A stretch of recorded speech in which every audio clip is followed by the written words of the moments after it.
How's it going, guys? It's Mouseball, and this is the AttackMouse Nation and my salty gearheads. Welcome to the automotive side of my YouTube experience. And guys, this is part 2 of being broke and still being able to afford a enthusiast car. So Mike's going to give you a few tips on what kind of cars you might want to look at and his top 5 cheap cars. So that is the new, I knew there was something funny about that. That was the new Lexus IS, not the 500F, whatever it is with the V8, but interesting to spot one. So a couple of the affordable enthusiast cars. We already mentioned a couple. Obviously Mazda Miata, if it fits your needs and if it's only going to be your only car, is a fantastic pick. Hard to go wrong with it. Exactly. If you need something a little bit more practical, Fiesta 500 A-Bar. Again, as you said earlier, these things you can pick them up pretty cheap. I picked mine up from CarMax. We all know CarMax overprices everything anyway. For about 14, but it was super low mileage. How many miles did I have? I think it was only around 12,000 miles. And Exactly. Other than the little clutch snafu, hopefully you have better luck. It's hard to really argue with that. But a few other cars, again, depending on what your comfort level is. Everybody's going to be at different spots. In my case, well, actually in your case, you're great at wrenching on your own cars anyway, so that broadens up the scope. In my case, when I had my Porsche 944, I had a really close friend who knew those cars, had a bunch of them like the back of his hand, and he did a lot of the work at, let's just say, cheaper than normal shop prices for me. Exactly. So your situation may differ. You may not have the resource of a go-to friend.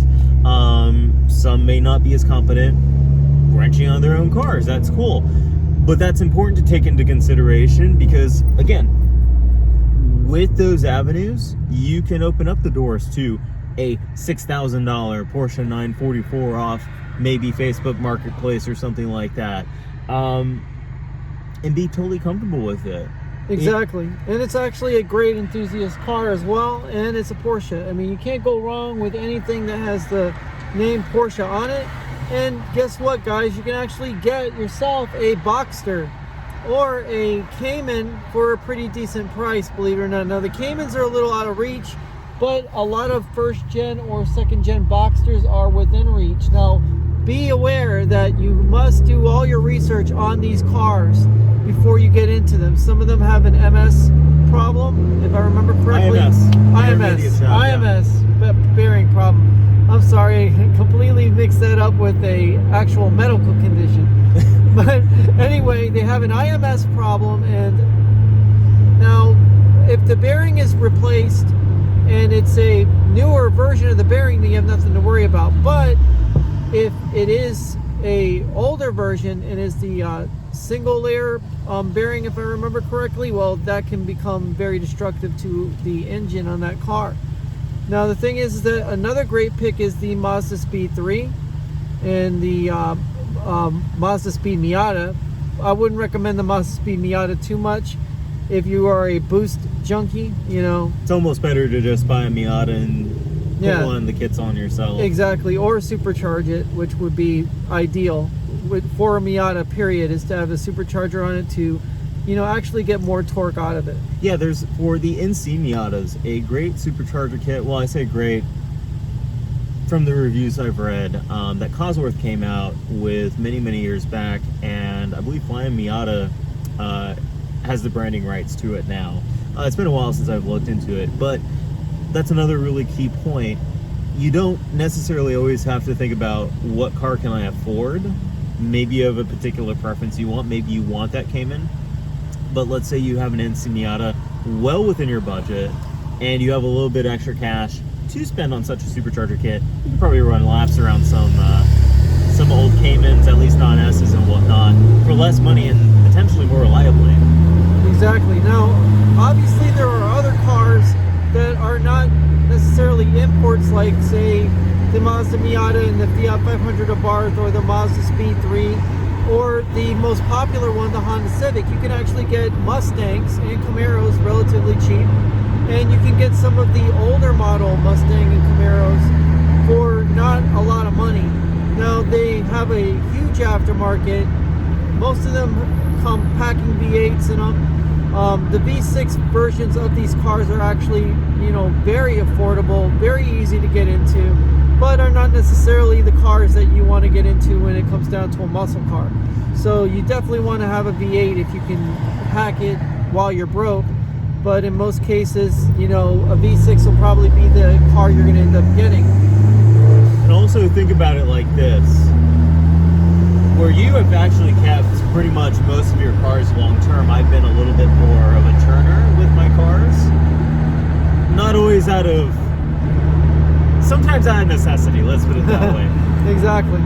Keep this in mind too, as you're actually shopping for a car, think about how long am I really going to keep this for? But even if you do plan on keeping it for a long time, think about the long-term value.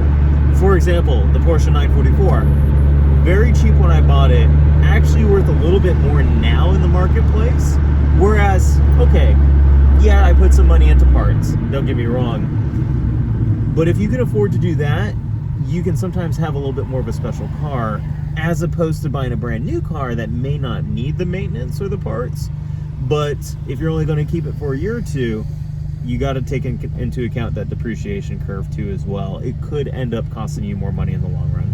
Exactly, and that's one of the reasons why Mike is doing this video, is to kind of let you guys know where you can put all your ducks in a row. If you're going to be buying a car that's an enthusiast car, well, naturally you're probably going to end up buying a used car. And the thing is that if you're going to be a turner like Mike, which basically what he does is he'll get his cars and he'll have them for a little bit, but not long enough to where they're actual full-on keepers. Now, in my particular case, well, every car I get, I end up keeping because I fall in love with them, and that's why I'm broke and continue to be broke, is because I absolutely adore and love our cars. Now, I'm going to take a quick intermission and have Mike lead me to our first peg hunt. So I'm hoping I'm going the right way, but You are. Okay, great. So we're going to get back to what we were talking about, but when it comes down to cheap and affordable cars, the mainstream cars are definitely going to be more affordable. Your Honda Civic, your Civic Del Sol, your Integra, the Hondas are definitely where it's at if it comes down to modification and going fast on a budget. There's no doubt about it. But the problem is, with Hondas, you are basically painting a target on your back, and if you are lucky enough to afford an S2000, make sure you have 5 pit bulls, a really great security system, and that car in Fort Knox on the left side. Yeah, you'll want to make your way over to the left lane. Okay, gotcha.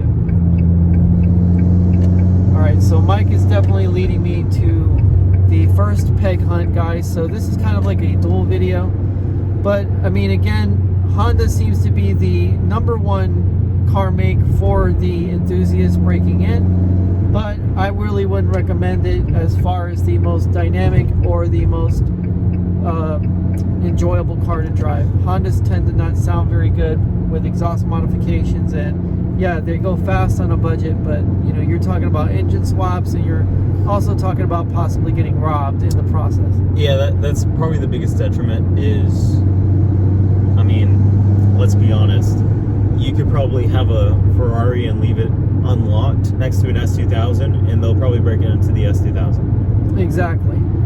The Ferrari, they're not likely to be able to get the parts hawked off, and they're literally not able to get a turnaround on those parts as quickly as, say, an S2000, for instance, which many people who actually, buy this car, what they do is they leave it out in the open for criminals and crooks to steal it, and what they'll do is they'll cut the actual top, and they'll take the S2000 seats to put it in their, puny and very underpowered EG hatch, which will eventually get a, K20 or K24 swap, and it will be fast, but that'll also be stolen out of somebody else's car as well.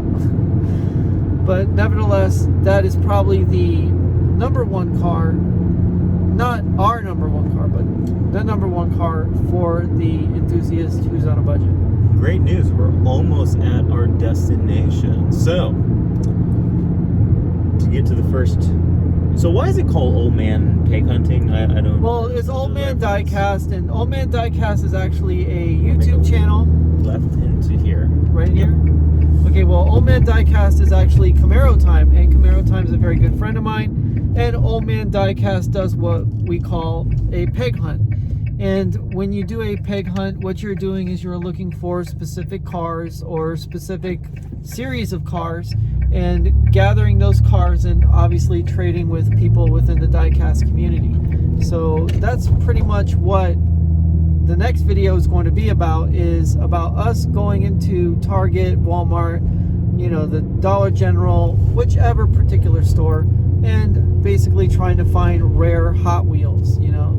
Have you ever found a treasure hunt Hot Wheels? Because I think through all my just browsing about and hunting, I don't think I've ever come across a treasure hunt. Well, I mean, believe it or not, Old Man Diecast has quite a few treasure hunt cars. Oh, I believe that. And, you know, he's actually started a channel. It started out with not very many subs, but now it's almost at 1,000. So his channel's grown pretty, you know, substantially.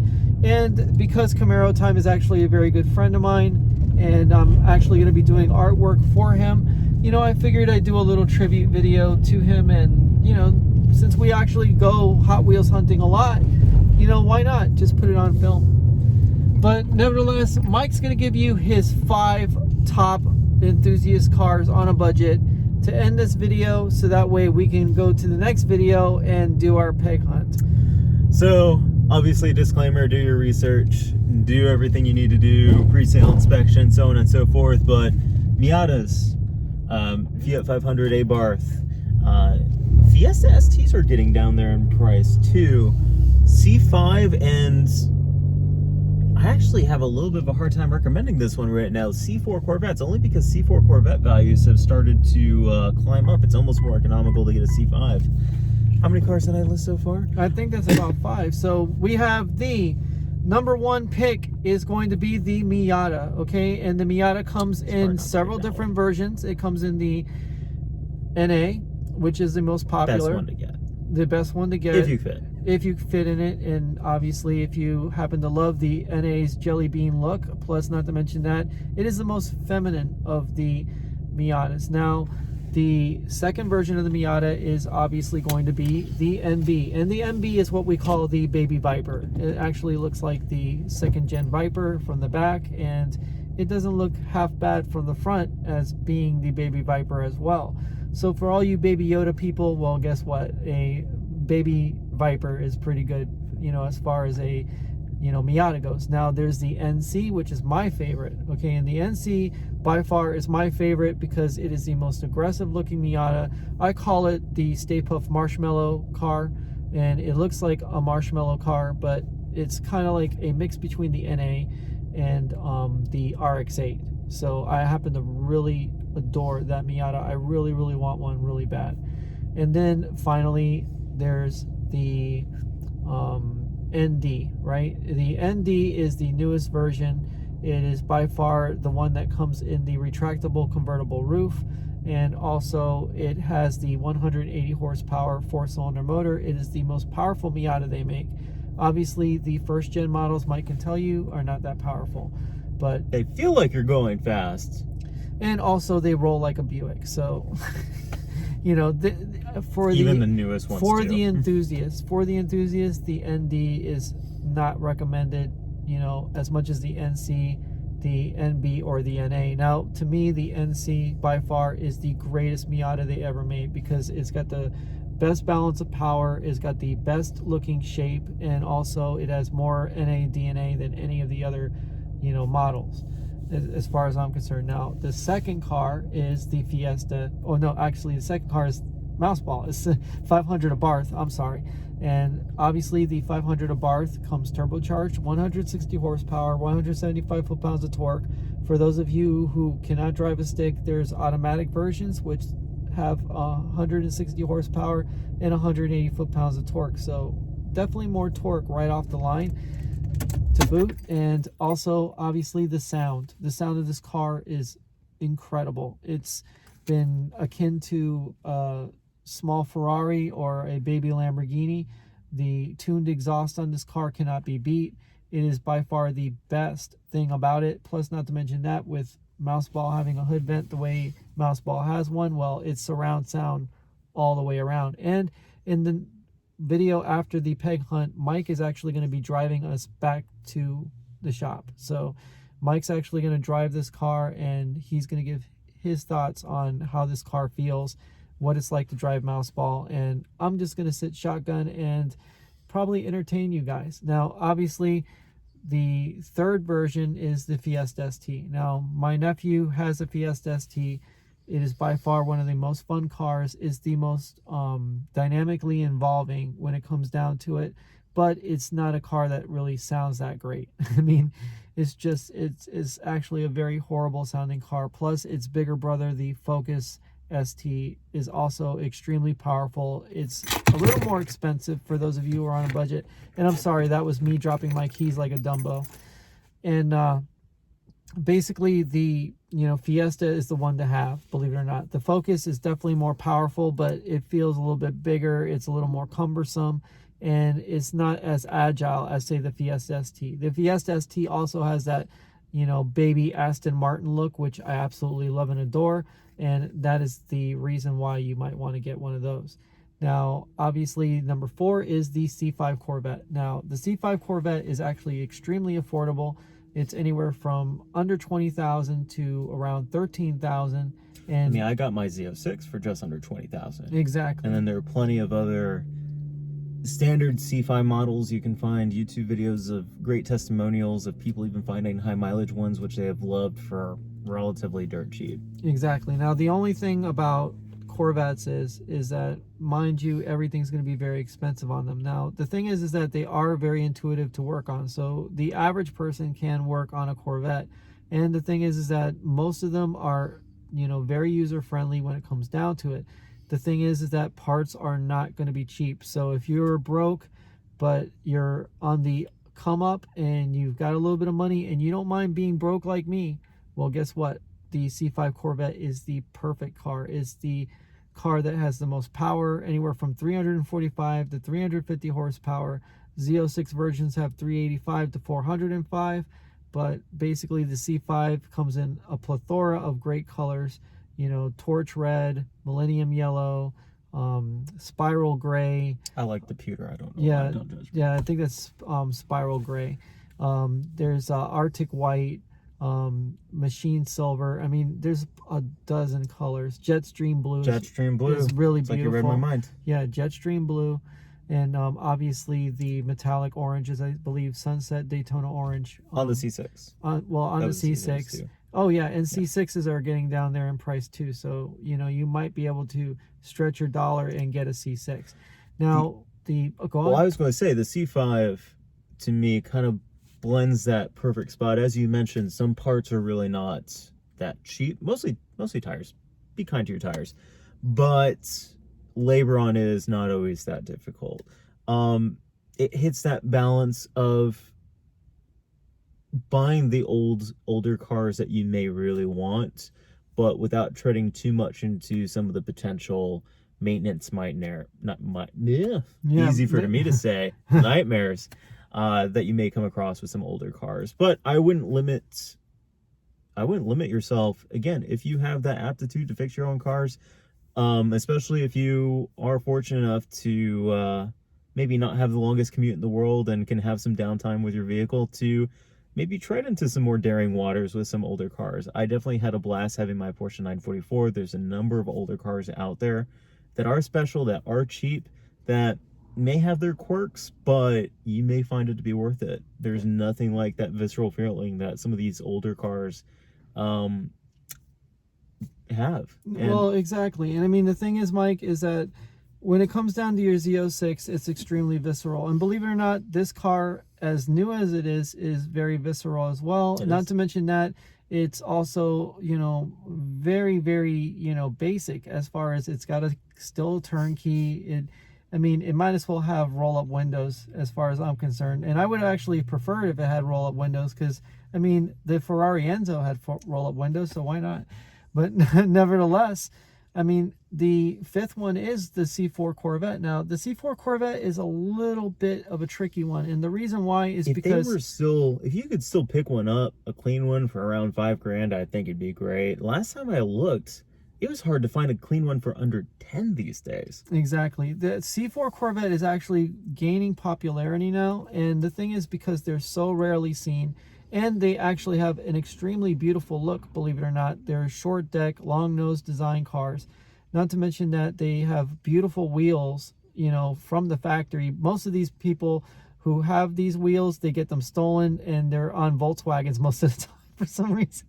The Volkswagen Jettas love Corvette wheels for whatever reason, but nevertheless, the split fire injection Corvettes are the ones you probably want to stay away from. They have throttle body injection, which is horrible. Tune port injection Corvettes are a little bit better. And if you want the ideal C4 Corvette, well, you want to get an LT1, you know, without a doubt, because the LT1 is the, you know, better version of that Corvette. Plus, not to mention that the only problem with that Corvette is the OptiSpark. The OptiSpark is a nightmare, and it's because the actual distributor is mounted to the water pump, and when the water pump leaks, well, there goes your distributor and there goes your timing. So that can be problematic. But nevertheless, the C4 Corvette looks awesome because when you pull up the hood, it's a huge clamshell. You can literally see the suspension like an F1 car. You can see the width of the tires. You can see the engine and the whole chassis. Everything is very easy to access under the car. It's really incredible. But guess what? We're going to move because the thing is that I don't like parking mouse ball anywhere near anybody who keeps on moving around us, because we're like that. But anyway, guys, sorry about the long video, but we're going to go ahead and we're going to do the peg hunt. And I want to thank Mike Z06 for giving us his tips, and he's going to have some more as we make more videos and we hang out some more. And trust me, Mike Z06 is going to be a pretty decent staple on this channel because he definitely knows his cars, he definitely knows his stuff, and he's going to give you even more information on some of the cars that he's driven post Z06 and how these cars have reacted and what the driving experiences were like in them, especially Munchkin, which is one I really want him to talk about because that car was amazing. And that we're probably going to do a two-part video on, so that way you guys can definitely get a feel for what a Lotus Elise is like. And trust me, it's an amazing car. So guys, stay happy, stay healthy, stay wealthy, and remember, when you have Honda Odysseys trying to park next to you, you better move your ass. Take it easy, guys. Mouseball out.